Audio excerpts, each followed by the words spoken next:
Coming up on this week's Celtics Talk Podcast, are the Celtics the greatest team since the 1986 Celtics? Well, kind of dive into that. They might be the 2004 Pistons, 2015 Spurs, but you'll hear a little bit about that. My buddy Brian Robb of MassLive drops by to kind of assess these Celtics and just how optimistic we should be. That's coming up on the Celtics Talk Podcast.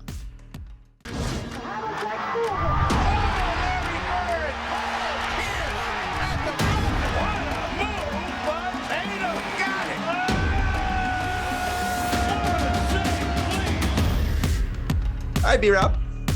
We talked last week on the Winning Plays pod. Another home and home here happening in our podcast universe. And not a lot has changed, only one game. But the Celtics looked really good again last night. And I want to start here. You wrote today a little bit about Ime Udoka deserves a whole lot of credit for this. And it's something I walked away kind of feeling after the All-Star break and straight into last night is I think a lot of us owe Ime an apology. And like, look, he wasn't great at the start of the year, but what first-year coach is? Did we jump the gun in being a little bit harsh on Ime considering the situation and the roster construction that he had? Yeah, I think it's safe to say that were there improvements made over the course of the season? Absolutely. So it's not like anyone based on what went on for the first 40 games of the season should have been immune from criticism.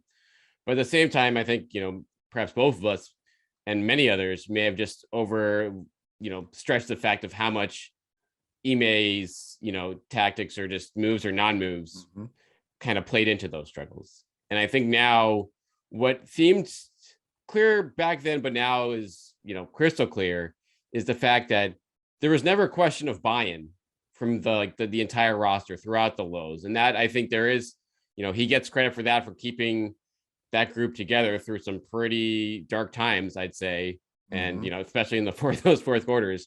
And now with some, and I think we talked about this too, if Brad Stevens in the front office is able to simplify some things in terms of the rotation, finding right fits, and then Ime himself just being like, okay, we're just going to go with 8 guys. And this is what we need to do to start winning. And he did that before the trade deadline came. And now he's got even better personnel for it post trade deadline. And we have what looks like to be the best team in the NBA in the calendar year so far.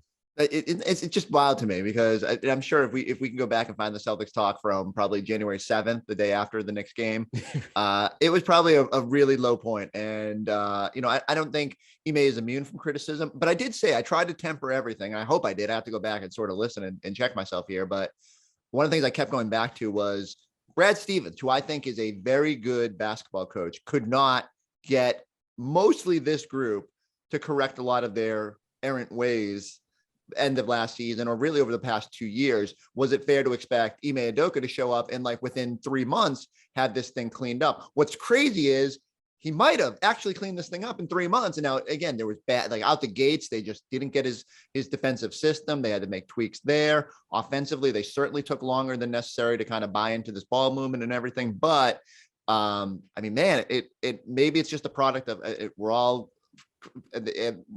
we're going to all overreact to recency bias, and they've been great against bad teams, but it looks really good. And so I give them credit because, I was sitting there chirping every night saying they got to play the kids. Then the kids got that one opportunity and looked awful. I still am a little bit leery when I watch Jaylen Brown playing with 5 minutes left and fall on his wrist. What are we doing here? But I can live with that if Ime is just if his philosophy is just, we're going to ride with these 7-8 dudes and I'm going to live with the consequences and my guys are okay with it, then maybe we need to be a little bit more okay with it. I would still love to see him just, maybe throw Nesmith in there at a time, but especially when Nesmith had what I thought was a decent game the night, the game before. But how do you feel about his rotations right now? I mean, is it fair to say, okay, he's earned the right to just ride with 8? Yeah, I mean, just 17 of 22, and it's nuts. And you just look at that being sometimes simpler is better, and that is what he's going with right now. And so, whether it's Pritchard or Nesmith, who should be the 8th guy in that rotation, whether Tice starts to work his way in certain matchups to lessen the minutes load on Al and Robb, all that stuff probably will happen down the road. But coming when everything this is essentially getting ready for the playoffs, 2 or 3 months early, which is a pretty good thing in terms of everyone, getting to know your spots, getting to know, this is the kind of defense we want to play night in and night out. And we're going to use the guys that we know can produce that. So I'll give him a pat. I mean, I'm with you on like you're up by 25. The bench is playing well. Like, hey, let's give your stars a little bit more of a break. But I guess out of the All-Star break, everyone was fresh. So yeah, okay, maybe we'll just ride with that a little more. But it is. I think he's just scarred. I think he's just scarred from that one game. Like he's like, it lives in fear that if he puts the bench in and this thing all goes to hell and then the bad vibes come out right now. Like, I think he's just cool with, if guys want to just sit on the bench, raising the roof and enjoying the top 8. I think maybe it's okay. It's so funny because I'm sure we sat here a year ago, 2 years ago, whenever, and said, oh my God, Brad Stevens just played 10 guys in the first 9 minutes of this game. Why won't he crunch the rotation and find, and like he would always tinker and be looking for the right piece. And Ime is just going the complete opposite direction here and being like, no, I've only got 8 guys I trust, or 7 guys I trust. And, we'll break the window on Tice when we need to. And, Neesmith will get in there if there's crunch time needed, or if Peyton Pritchard doesn't have it. But for right now, it's these 8 guys. And like you said, you just can't argue with the results. So we're all sitting here and we're all mesmerized. Like January 7th to now, 50 days. And the Celtics went from 3 games under 500 to like within 3 games of number 1 seed, number 2 seed at this point. What's the biggest reason? Like when you sit here and when people, because I invariably get the question and it's like constant, like what changed? Is it really as simple as health, or is there more to this story? I mean, there's definitely more to the story. If you're going to make it's more than one thing. I mean, health is the number one thing from afar. When you just look how, the starting 5 was good together all year, when fully intact, but even that group has gone from like, oh, that's a really good lineup, to being like, no, that's a historically good. And I was looking at this, Chris, and you've been over these numbers too, just the 5-man line. Like when you look at, it's like something crazy, like plus 28 net rating with that group over 300 minutes. And I was just looking back at like past seasons, being like, okay, who's come close to this kind of production with that type of a sample size? And the answer is like no one. No lineups have been close to this, period, which is nuts. And it's not sustainable. I think they're going to come back down. I think they'll finish the year, like, I don't know, was plus 22 unreasonable? I think, it'll chip away, especially against better competition. But I did the same thing. So I sorted it as 400 minutes in a season, because I think that's around where they'll finish. They're at 300 and something right now. I don't think they're going to lean. I mean, they're going to have to play them a lot over the final 20. So maybe they actually will go a little bit higher. Maybe they'll go up as closer to 500. But I just put 400 as a barometer. And I think it's 3 teams over the past decade. One of the Golden States back with the Zaza lineup got over it. A Knicks lineup back in like 2014, 15. Like a Carmelo lineup, or like yes, exactly. Carmelo, Felton, J.R. Smith, like some weird, like crazy group. Chandler. But they only played like 200 and something minutes, 275 minutes or whatever. I just threw 200 in there to see what it was. But only 3 teams with a minimum of where the Celtics are in the ballpark of have gone over 20. And the Celtics are at 28 and 8.5 or whatever the number is right now. No one's within 7 points of them among lineups over 200 right now. I mean, it's absurd number. So I guess my question to you, B-Rob, is this the greatest starting 5 of all time? Yes. Doc Rivers is going to be talking about this starting lineup. Never been beaten in the postseason for years. Even they were only, I looked that up. Do you know what they were? Were they like plus like 12 or something? No, it's actually pretty. It was plus 19, I think. Plus 19. Okay, so that's But they played 1,000 minutes, which is like here's absurd. And here's my question to you here: Should Ime just play this group for like 30 minutes every game now, just to say like, you know what, screw it, I'm just gonna play this group, and we'll beat you so bad in those 30 minutes, like whatever. Our bench against your bench for the last other 18, like good luck, like and then just go right at those averages based on those numbers, which is nuts. You joke, but I mean, Ime is playing against a team that was rolling out a G League roster, his guys 35, 40 minutes in the playoffs. Are we sure he's not just going to lean on these guys for 40 something minutes? Like, I mean, I just don't think we can write it off. I guess it's funny because I don't want to go to the negative side of this yet, but like the positive side is like the Celtics starters are just kicking people's asses right now. And it's incredible because I just keep saying like, oh, it's because of their like, no, when you do it over 300 minutes, like it's not a small sample. It's just they're really stinking good. I mean, they were passing the ball like the '86 Celtics last night. And I think that's the biggest part of it of like what's changed in this stretch. Like the defense has always been there, and when they've been locked in, they've had defensive performances like this all year. But that group offensively now, it's like whoa, because everyone is buying in. It's reminiscent of those like 2015 Spurs teams where you're just like, I'm giving up a good pass for a great pass, and it doesn't matter who it is. And Marcus Smart again is, I think, if of anyone who's been at the forefront of that, it's been him, because he's taking great shots, he's making more shots, and he's always looking to set up everyone else. And I think Brown and Tatum have bought into that. I don't think there was one time in that game that went over the Nets on Thursday, Chris, where you could be like, ooh, that was a bad like ISO. Right. Even when they did ISO, it was like quick decision. It's like, I'm getting to the rim. Like I'm pulling up here because I'm wide open.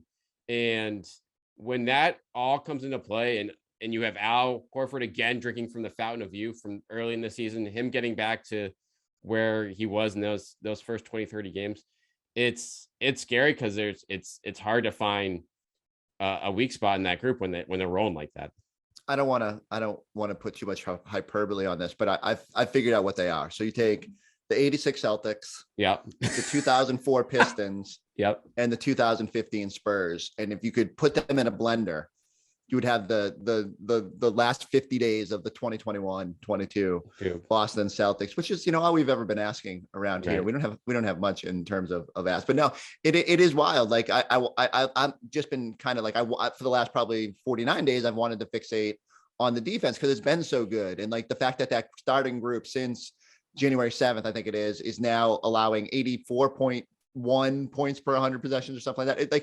That's just like that shouldn't even be possible in the modern NBA where people are jacking 3-pointers and doing what they do. But the offensive progression is the most encouraging, because I felt like even coming out of the break, and I got away from basketball for this whole week, but as I kind of reintegrated last night, I'm thinking my one concern has always been, will the Celtics offense be good enough against good opponents? And will they be able to buy into this ball movement philosophy when it matters? I don't know. That's still to be answered. But watching it last night, I'm like, if all Ime can do is tell them, like, pop in that tape and be like, this, please, just do this, I feel like they'll be in a good spot. Are you confident that when they're playing a team that isn't a G League squad, that they will be able to maintain this? And I guess the one number that jumps out, I think the offensive rating in crunch time, 101. And right. It scares me. Yeah. I mean, that's the last hurdle. And because they haven't, I mean, you even saw that going back to the Pistons game last week, but you wonder when you look at their effort against the Nets and they like Ime just being like, hey, listen, you guys got away from like the blip in the offense was the last 4 or 5 minutes of that game when you guys went old habits again and didn't get the looks that you want. And so if you can, as long as there's fewer and fewer of those blips, like leading up to crunch time, then that, gets you in a situation where you should be playing from ahead again and again. And like take yourself out of the situation where you're having to play catch up and having to move into desperation mode and things like that. If you're playing from control, if you're playing where you're making the other team desperate, that's where obviously this team has thrived and has not taken their foot off the gas in any of these games. And that in itself, in today's NBA, like that just doesn't happen, especially when we saw the level of collapses throughout the first 3 months of the season. It's bizarro Celtics. I don't get it. It is. They either were really bad and dug themselves a 10-point hole and then just didn't have the energy to claw back, or they would fumble away a big lead and just like completely let go of the rope and not to know how to handle adversity. Now they don't even put themselves in that situation. And so credit to them. It's remarkable. I keep saying it. I can't remember a team, off the top of my head, at least the Celtics wise, that was just been able to kind of turn it all around on the fly. And I know it wasn't like, even at their lowest point, we knew there was talent, it was obviously like, it felt like we had to worry about whether it was the right mix, because was that contributing to the fact that they just couldn't get over these hurdles, that they couldn't finish out games and all that. But man, they've found the mix. And I'm eager to see, I'm eager as anybody. Everyone who slides into my Twitter mentions and says it's terrible competition. Everyone, well, we don't make the schedule, man. No. Like, and they kicked in the Philly. Look at that Philly game too. Like they went in the Philly and they kicked. I know the Philly wasn't at full strength, but whatever. That team had been really good recently, and they just kicked the living crap out of them. And Detroit, for as bad as that loss looks on paper, like they they played really, really well in that game. Like, I mean, that wasn't, as bad as a loss as it looks on paper. So, I mean, my question to you now, Chris, is like, when you look at the standings and you look at a schedule here, like, what is realistic in terms of the seeding? Like, where can they get to? And perhaps more importantly, like, what do you want to do? What's your pie in the sky, like, playoff bracket for them to make some noise? So whatever gets Cleveland in round 1 and Chicago in round 2. Right. I mean, it's that simple. Then bring on these. But is that possible? Finals. Is that even possible? You look at, like, what are the odds of like, so much has to go right, I feel like, for Chicago to get into round 2, like, from in the 2-7, because it's like, if like 7 is Toronto for some reason, and like Brooklyn moves up to 5 somehow, and so you get Cleveland at 6. It's not happening, right? Which, right, but you look at Brooklyn yesterday, you're like, you look at Brooklyn's schedule, you're like, it's going to be hard for them to move up past 6, I feel like. I mean, is it out of the, I mean, they probably won't happen, but I mean, they could, by the time everybody gets healthy, they could be at the bottom of that plan, which is just wild, totally. But I mean, you feel like once they get some, I mean, as soon as KD comes back, they should turn a little bit of a corner. But, we talked about, I think the fear with the Celtics was they dug themselves such a hole by losing close games that they wouldn't be able to get themselves out of it. And luckily, the competitive East and the fact that none of these other teams can beat above 500 teams consistently has given them hope. I thought for sure that teams like Chicago and Cleveland with weaker schedules to the finish line would stay where they are, but then Cleveland goes out and loses to Detroit. Like, Detroit just all of a sudden playing in good basketball. Like, what is happening? I'm actually kind of worried about that game tomorrow because that could be a good game tomorrow. Isaiah Stewart and Bagley had a good game last night, and Cade didn't have a good game, but came up big in moments. So I'm really intrigued to see. The Celtics still got some work to do, but yeah, I think every time I like try to figure this out, like where should they get to? I do think there's going to be some jockeying at the finish line. And the great thing is, like, Brad would never openly admit to, like, if for him, it was always just, we want to be playing the best basketball. And we want to get up as high as possible. I don't feel like, and I have to go back through my notes, but I don't feel like there was ever a point where they like strategically tried to line up. And whereas with Ime doesn't give a bleep about that sort of stuff. And I feel like he's going to be like, we really want to play the Cavs. So we're just going to, if he's got to rest guys, when he goes to a 10-man rotation, they are tanking or whatever for that night. And I think there should be some posturing. Put it this way, do whatever you can to avoid Milwaukee, which if you can crawl up into the top half, you will. But I say that, but maybe not, because like it depends on who slides down. I don't know. Yeah, it's going to be a wild finish, and there's usually by this point with 20 games to go, I don't think there's going to be a lot of movement, but I think there could be. And so I think if you're the Celtics, you're hopeful to get to 3 or 4, and you live with whatever the result there, as long as it doesn't involve getting Milwaukee in round 1, because I just think they're the most ready to hit the ground running in the playoffs. I didn't even live with Philly, because I feel like you talked about the Al Horford fountain of youth, seeing Embiid on that other side and those 76ers and Ime. And like, I think the Celtics would have so much motivation in that series. Like, who knows if Embiid goes supernova, but I want to see it. So yeah, like you got any, which way you hoping it goes here? Yeah. I mean, I think you laid it out perfectly in terms of the, Cavs 3-6 first round, and Bulls getting out of the second round, or getting out of the first round for that second round matchup. I wonder realistically, I think they're still 4 games behind the Bulls and the Heat right now. If like that's almost too much pie in the sky to be like, all right, like that's within grasp. They're like, one of those teams is gonna, sustain. Miami has really been healthy all year, but at the same time, is it like, that's a good thing, because you don't want to be in the 1 or 2 slot, because the odds that you're going to get Brooklyn in one of those spots is probably pretty high at this point. Crazy. So you have like protecting yourself against that. And to the Philly standpoint, that first round matchup, like you said, if you can't get Cleveland, you can't get Toronto by some, lucky break, then I think Philly is the premier option, because of all the stuff they have to integrate. And I think just the amount of pressure on the Sixers after like that deal, like heading into like the Celtics will probably be pretty carefree this postseason, I would think, because this was not that this is like, gravy, but not much is expected of them. Yeah. And so they can at least, play with that kind of looseness that could help them in a series like that, I feel like. It's fascinating. I didn't even think about that the Celtics are, and it's, like you said, it's not playing with house money. There's always going to be expectations, especially if they with the way they're playing. But yeah, they're a little bit looser than I think Brooklyn or Philly or, even Chicago. Like Cleveland will feel pressure because they've never been there. And so, I mean, that's part of the reason everyone wants to line up with them. But it's gonna be fascinating to watch. The Eastern Conference playoffs, it's just gonna be a blast. We were joking about it last night. So we ran this. We have this partner that does simulations, and they sim the rest of the season. And the Celtics ended up surging to number 2, which is preposterous. But I think there's a heavy recency bias, and like with a team like the Nets, you can't even factor in Ben Simmons because he hasn't played. So right. doing a mathematical model, okay, the Celtics surged to number 2. Then they got eliminated in round 1 by the Hawks. And I saw this and I said, first off, how did the Hawks get out of the play-in as the top, that blew my mind. That probably means they beat the Nets or something, and which whatever. But the Atlanta is a horrible matchup for the Celtics. So I am kind of scared about that, but that's funny. I mean, just even teams coming out of the play-in tournament are going to be a little bit of a bear.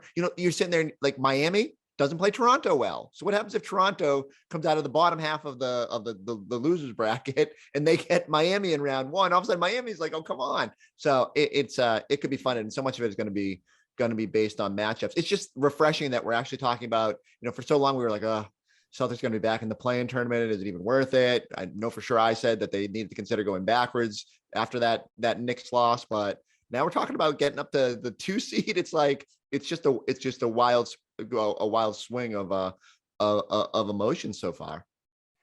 And you say like, okay, they're going to come back down to earth. Things are going to slow down.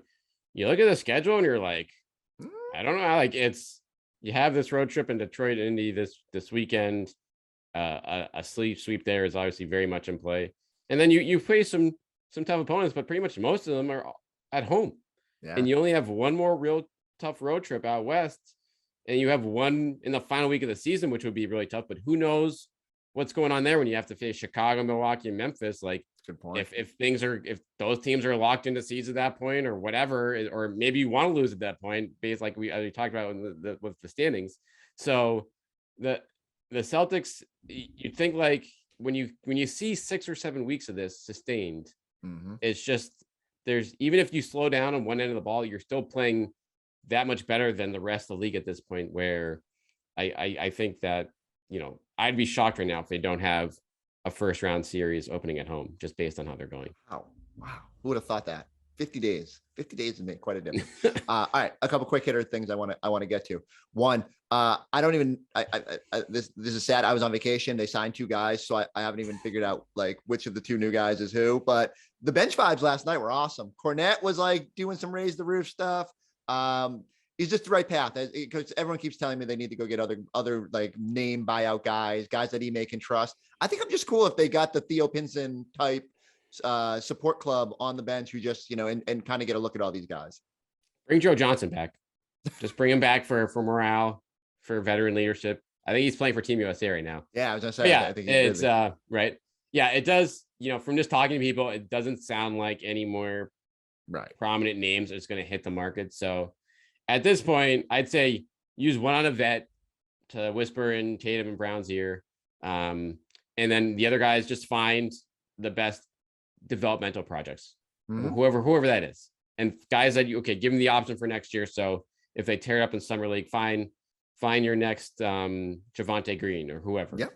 And I think honestly that should be the plan.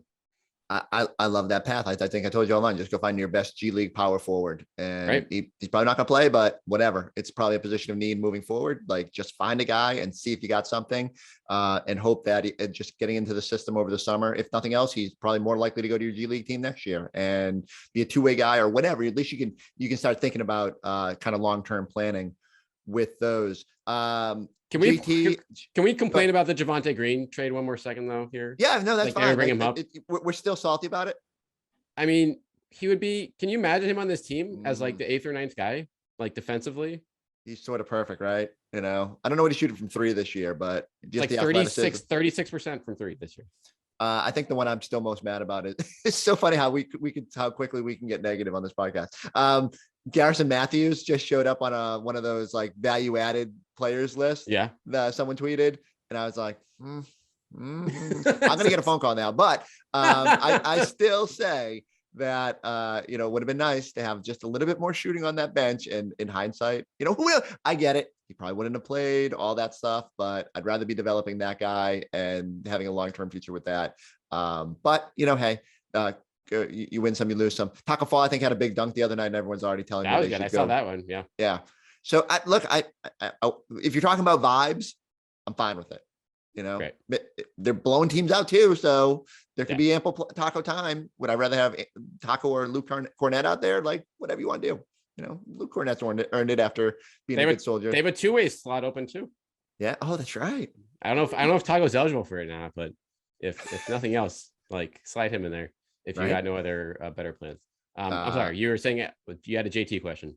Oh yeah, no. So I just had, like I said, I'm trying to think of all the. There's only been one game, but Grant sliding into like all his photos at All-Star Weekend, and then they're joking last night. Is Grant Williams like a certified piece of this core long term now that like Jason Tatum loves him? Oof, it's trending that way, and because you think about it too, they have that little thing before every game where the ball handling that in their Instagram with Deuce too. Grant, again, he's long down the list of like things that have gone well for this team. Like at the beginning of the season, it was like Grant was like the shining star. Now everything else is kind of falling into place. So he's kind of gone to the back burner, but it's really interesting now because the defensive versatility standpoint, the 3-point shooting, I don't know how much his market is going to be fascinating when it comes to the rookie extensions this summer. The price is only going up. But would you if they were the Celtics, would you splurge to keep him, sign him now, try and get him on that Rob Williams? Like, I mean, he's not going to get Rob Williams money. Yeah, but right. Yeah, what do you go like? Maybe like 432. Yeah, if I did 432, I would definitely do 432. I'd maybe think about 436. Because people will freak out and say it's an overpay. Right. And but then you think about it, but Al's coming off the books. Right. So it's like. And I think a lot of it's going to depend on like what happens this postseason. Right. Like, is the third star ultimately still the plan, or is the plan get another good role player or two around this core and then take another run at it? And if it's answer number 2, then I think a potential extension for Grant gets a lot more interesting. Well, we have plenty of time to worry about those things. I want to end here. You got a chance to catch up with Brad Stevens. What was your biggest takeaway from your chat? He just seemed, the thing that really stuck out the most to me was like him saying like, I've really enjoyed watching the team for the last 6 weeks. But you know how big of a deal that is. Like, right. Brad had this thing, like we went after the 2018-19 season at midseason this year, probably like when they were at their low point, it really bothers him when it's hard to watch. And I think he's admitted it to you, and he's admitted it in the past. Before, when you're coaching, you don't notice it as much, but now you're in this role and it's like, it's all you hear because people come up to you every day and you're like, hey man, like what's going on here? And probably more so than when you're the head coach. That really bothers him. He wants to be like, I always say it as a team Boston can wrap its arms around. And well, hey, they finally are. Right. So, and he probably got close to, again, hitting that reset button at points in January there, but he's a patient man, and that patience obviously paid off as he waited to see how things would kind of slide into place when everyone eventually got healthy and got through, the worst of the COVID outbreak. And lo and behold, I don't think, but beyond just that, I think him just hitting at the fact that parts of this team are just exceeding his expectations, like particularly defensively, like, oh, I knew they could be good, but like, this is like best I've seen stuff. So the fact with that, and it's almost too bad that you'd think another year, if there was like a really active, buyout market, like they could really get another 9th or 10th guy in here to fortify things. That doesn't look like it's going to happen, but honestly, who knows? That might be a good thing anyway. Just not to mess with what's I'm telling you, they might not have played anyway, and like it might just be the 8 guys and or 7 guys or maybe 5 guys by the time we get to the playoffs. So, but I do agree. I think he's like, when he says that they've exceeded expectations, that leaves open the door too for me in my mind, is that like he's not like married to this thing, and he's probably, as much as anybody, kind of still in wait and see mode. But certainly the progress over the last few weeks certainly probably gave him a little bit more motivation to make the Derek White move and get that piece, and still has all the flexibility going into the summer. it's weird. It went again, 50 days. We went from a place where we're like, I vividly remember saying like, maybe they got to go the lottery route. And I was like, I'm not sure what the roadmap forward is here, but all of a sudden now I'm like, wow, things are really sunshine and puppy dogs, except for the snow outside and all that. But yeah, are we irrationally content with where this team is?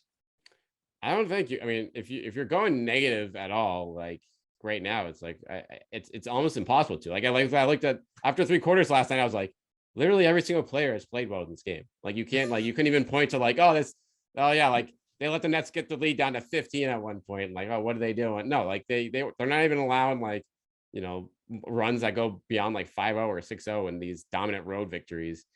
And Brad Stevens, he in the front, they picked a direction. I think the bottom line is in all our conversations, it's like they need to go one way or another here. Like toeing the middle was not going anywhere. And if they did this, if you thought like if Richardson and Schroeder were still here, I mean, not probably Richardson to a lesser degree, but if Schroeder were still here and that group was still not working well together in terms of like the cohesion on the bench, then it'd be like, okay, this is like a fun story, but this is still a flawed group that has an end game probably in the second round of the playoffs. But now you get a guy who's here for the now and the future, and Derek White. You get some, big man insurance and Tice. So if Rob Williams goes down with an injury, like you're not, at least dead in the water in a series immediately. And now you see what you roll the dice and you see what you have in this group, and that kind of informs your plan for the future, I feel like, too. All right. Well, we've just jinxed it for the weekend. They're definitely going to lose to Detroit and Indiana and bring us right back down to earth. But I will point out, you said there's no reason to be negative, and you were the guy who brought up Javonte Green. So, that's true. But it's on me. I need everybody to go check out B-Rob's work on MassLive. Check out his interview with Brad Stevens. You can check out his Winning Plays pod. I sneak on there every now and then, and we continue this conversation. And go subscribe to the Celtics Talk. Check us out on our YouTube page. We'll catch you all next time on the Celtics Talk Podcast.